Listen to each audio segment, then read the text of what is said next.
Welcome to the INFOWARS Nightly News. It is Tuesday, January 20th, 2015, and I'm Leanne McAdoo.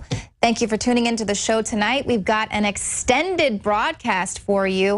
I'm going to be joined live in studio by David Knight and others from the crew to give you our take on this year's State of the Union, or State of the Dictatorship. But first, let's get right into it. This is some incredible news. I mean, well, I guess if you want to look at it about how corrupt our government is, it might not be the greatest news. But when you take it into the fact that the military knows what's going on, they know that there's a coup in the government, they're exposing it, they're exposing that Obama et al. Has switched sides. Now we have generals concluding that Obama backed al-Qaeda. This is coming from the Citizens Commission on Benghazi. They've concluded in their interim report that the Obama White House and the State Department under Hillary Clinton changed sides in the war on terror. In 2011, they implemented a policy of facilitating the delivery of weapons to the al-Qaeda-dominated rebel militias in Libya who were attempting to oust Gaddafi from power. Now, we told you about that, and here it is right in this report. Now, several members of the commission have disclosed their findings that the mission of Ambassador Stevens was the management of a secret gun-running program operated out of the Benghazi compound. What did we tell you? Just like, Eric Holder's Justice Department operating fast and furious. Now, in a paragraph titled, "Changing Sides in the War on Terror," the report alleges that the U.S. was fully aware of and facilitating the delivery of weapons to the al-Qaeda-dominated rebel militias throughout the 2011 rebellion.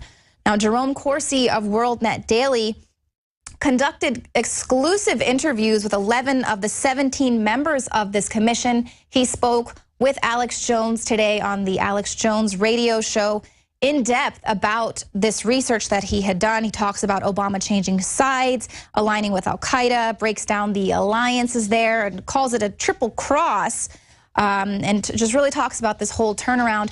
That was in the third hour of the Alex Jones show today. I know that's been uploaded to YouTube. Definitely go check that out. It is really hard hitting. But of course, like I said, this is great news for us. This is how we win. We can wake up the military, wake up law enforcement, wake up those people who are working for the state. That's how we win. We got to get in from the inside. And basically the military turning against the bad elements in the government is exactly what happened in Turkey. That's how it's come out now that Turkey's prime minister was caught arming al-Qaeda. This is according to Turkish military officials. Turkey's prime minister, who's a NATO ally, is shipping arms to al-Qaeda and ISIS via Syria-bound trucks operated by the country's intelligence agency. Now, after receiving a tip that trucks were carrying weapons and explosives to al-Qaeda in Syria, the Gendarmerie General Command and prosecutor Aziz Takai ordered the search of these vehicles. And here is what happened. So the trucks are being escorted for an extensive search. They were being accompanied by MIT, which is Turkey's intelligence agency. They were accompanying the trucks, and then all of a sudden they blocked the road to stop the trucks. The MIT personnel seized the keys from the truck's ignitions, and then they got into a physical altercation with the general command. And then according to these Turkish military officials, the governor of Adana arrived at the scene, declaring the trucks were moving with the prime minister's orders and vowed not to let them be interfered with no matter what. He provided a letter of guarantee that was sent by the regional director of MIT, co-signed by the governor, and then the trucks were handed back to MIT. Now, of course, in response to this, the Turkish prime minister banned the media from reporting about it, and all 13 of the soldiers who were involved with this search have been charged with espionage, and they're facing 20-year prison terms. So what's the big deal? Well, in this unauthorized search that they were tipped off via military officials, they discovered 45 to 55 missiles or rockets, 30 to 40 crates of ammunition, including mortar rounds and anti-aircraft ammunition. So that is a very big deal. And here is our writer, Kit Daniels, with more. This is Kit Daniels with INFOWARS.com. Recently, the Prime Minister of Turkey, which is a NATO country, was caught by his own military smuggling guns to ISIS in Syria. Now, why would he do that? For one thing, Turkey is predominantly Sunni Muslim, whereas Syria is Shiite Muslim. And there's been a centuries-old conflict between Sunnis and Shiites. Also, Syria rivals Turkey as a place to put a strategic oil pipeline running from Russia to the west. Now, if this pipeline is worth billions of dollars, maybe even trillions of dollars, and it would be to NATO's benefit if the pipeline was run through Turkey so they could geopolitically isolate Russia if they wanted to. So this is why you see Turkey openly funding, arming, training ISIS as part of their proxy war to topple the Syrian government. So they can go into Syria, take the oil, then install a public regime that promotes their own agenda. Once again, this is Kit Daniels with INFOWARS.com. Now, if you want to know even more about this, just go to the article, Kit Daniels' article. It's up there, INFOWARS.com. Turkey's prime minister caught arming al-Qaeda. And you can click on an interview that we did with Sibel Edmonds. She's a whistleblower. She exposed a long time ago how the West was using Turkey as an operator in false flag war of terror. She goes on to describe how Osama bin Laden had ties to the CIA. Basically the same exact characters, the same exact history repeating itself. And go there, get a history lesson on this false flag, and then you can see that it's the exact same thing that is currently happening today, and also goes on to really explain how it's completely insane that they're talking about arming the rebels once again. Now stick around, because coming up I've got an explosive interview with Mark Passio. He's going to talk with me about occultism and mind control. But before that, find out what we told you about the police state. We predicted it a decade ago, and now it is in the mainstream news. Every year we make resolutions to lose weight and get in shape. And the truth is, it's hard, even with diet and exercise, because of toxic food in our environment that is stressing our bodies more than ever before. Working with experts in nutrition and biochemistry, I found that super high-quality nutraceuticals, in addition to my diet and exercise, were the answers that synergistically worked. I could see the drastic changes every day with the amount of weight I've lost, my increased stamina, and more of a twinkle in my eye. That's why we are now so excited to launch the INFOWARS Life Resolution Pack, combining 3 essential formulations: oxygen-based cleanser Oxy Powder, the Secret 12 bioavailable vitamin B12, and your choice of super female or super male vitality. Now all available at a discounted price to you and your family to bring in the new year and make 2015 a true success. That's InfoWarsLife.com or 888-253-3139. 2015 is the year to do it, and it all starts at InfoWarsLife.com.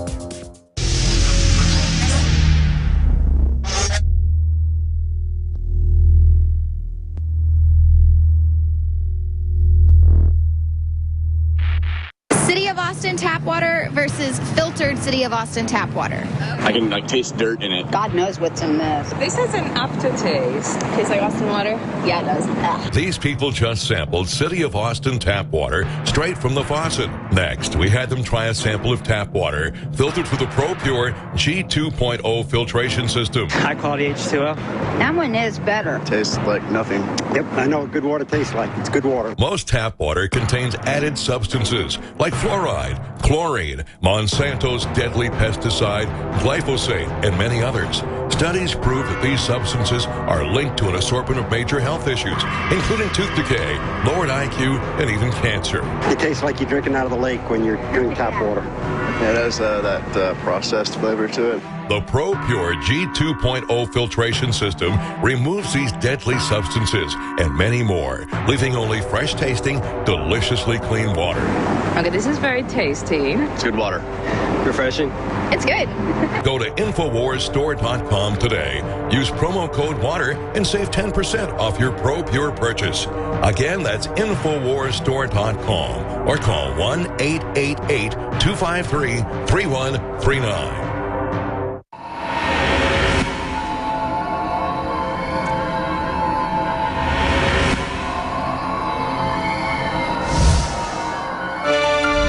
Well, no doubt tonight's State of the Union address is going to feature Obama calling for tighter cybersecurity legislation, and he's probably not going to talk about their surveillance state, and he's definitely not going to be talking about the fact that cops don't even need a warrant to see inside your home.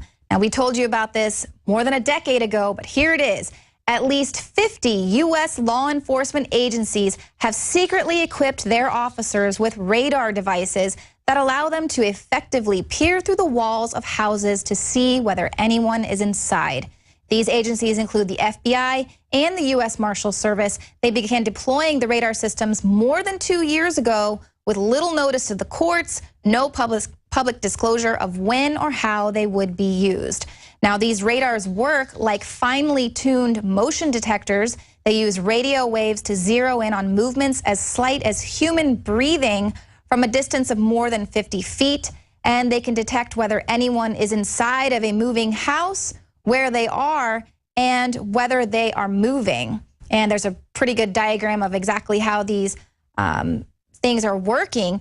Now, the agents' use of the radars was largely unknown until December. This is because a federal appeals court in Denver said that officers had used one before they entered a man's house in order to issue an arrest warrant. The judges there expressed alarm because they used this technology without first getting a search warrant. Obviously, this raises grave Fourth Amendment questions. And they also say, you know, the technology then was hardly new because federal contract records show the Marshal Service began buying these radars in 2012. They've spent about $180,000 on them.